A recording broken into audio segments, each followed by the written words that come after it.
We're entering a time in history where pretty soon, nobody will be able to tell what's real and what's fake. AI can already generate images that are fooling millions into believing they're real. And on top of all of our CGI technology, AI can now realistically deepfake our faces, and it can even clone our voices. Boys in the hood, just like I'm easy. Kanye, Weezy, Southside of Chicago, life ain't easy. I came in with my ex, like Selena, the flex, bumping Justin Bieber, the fever, and left. I pick up the phone and I hear my daughter's voice and she's sobbing.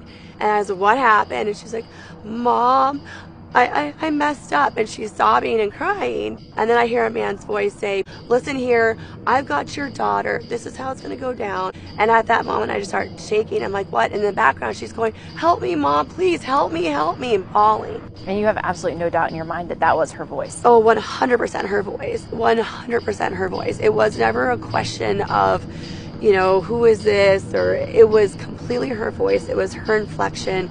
It was the way she would have cried. I never doubted for 1 second it was her. Calls like this have the Federal Trade Commission sounding the alarm this month, warning of advancing artificial intelligence used to simulate someone's voice in imposter scams, the most commonly reported fraud in 2022. It's critical that people are aware this technology is out there and that it's really very good. Really stop for a second and think about what could be done with this kind of technology.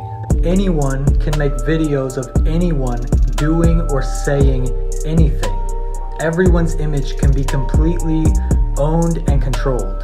It doesn't even matter if you're alive, because we can just create you with AI.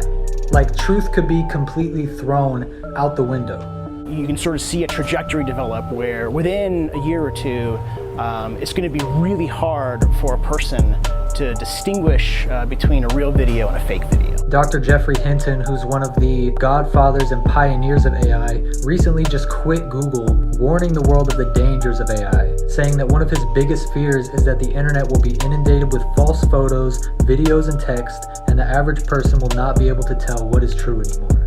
We already live in a generation that is so deeply confused on what truth is, and things are only going to get worse from here. As Christians, we know that the end times and the coming of the Antichrist will be marked by false signs and wonders, deception, and strong delusion. And Daniel 8 says that in his days, truth will be thrown to the ground. Just something to think about.